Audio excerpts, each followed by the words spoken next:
A mind-divided understanding cognitive dissonance. Cognitive dissonance is a fancy term for a simple idea. We don't like it when our beliefs clash. It's that uncomfortable feeling you get when you hold two conflicting ideas in your head at the same time. This clash creates mental stress, a kind of mental discomfort that we instinctively try to avoid or reduce.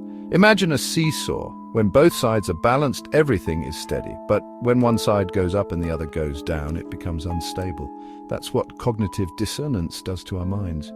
We like to think of ourselves as rational, consistent people. We want our actions to match our beliefs and our beliefs to match our values.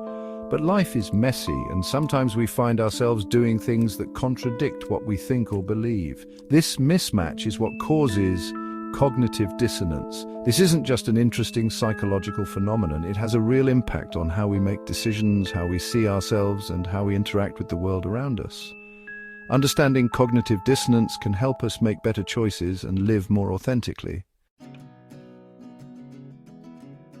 Real-life dissonance. Examples of conflicting beliefs. Cognitive dissonance pops up everywhere in our lives. Think about a time you told a little white lie to avoid hurting someone's feelings. You probably value honesty, but you also don't want to cause unnecessary pain. That clash between your values creates dissonance. Political views are another breeding ground for dissonance. You might strongly support a particular political party, but disagree with one of their policies. Do you stick with your party loyalty or your personal beliefs? It's a tough choice that can create a lot of internal conflict. Or imagine this. You see a friend steal something from a store. You know stealing is wrong, but you also value your friendship. Do you confront your friend, potentially jeopardizing the relationship? Or do you stay silent, compromising your own values? These are the kinds of dilemmas that highlight the power of cognitive dissonance. Smoking is a classic example. Smokers know it's bad for their health, but they continue to smoke. This creates a huge amount of dissonance, which they then try to reduce by downplaying the risks, focusing on the enjoyment, or convincing themselves they'll quit soon. The discomfort of dissonance, how it feels. Cognitive dissonance isn't a physical pain, but it can feel like it. It's a kind of mental discomfort, a nagging feeling that something isn't quite right.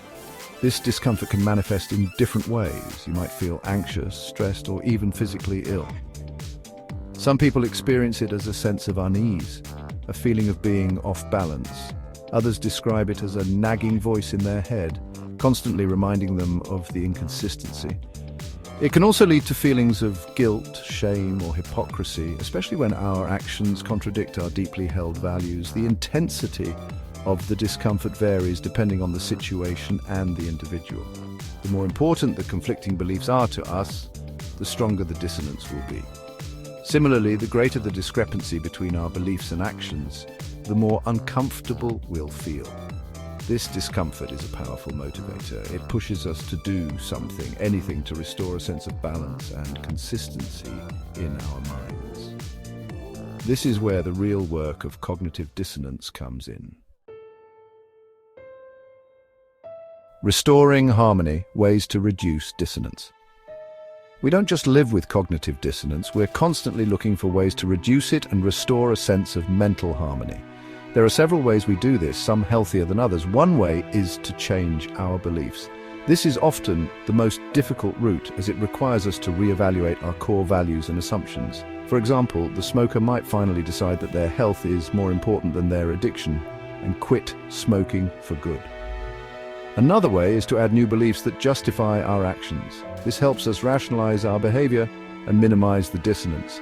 The person who sees their friend steal might convince themselves that the store can afford the loss, or that their friend really needed the item. Finally, we can minimize the importance of the conflicting beliefs. We might tell ourselves that it's not a big deal, that everyone does it, or that it won't happen again. This allows us to downplay the significance of the dissonance and avoid making any real changes. Understanding how we try to reduce cognitive dissonance is crucial.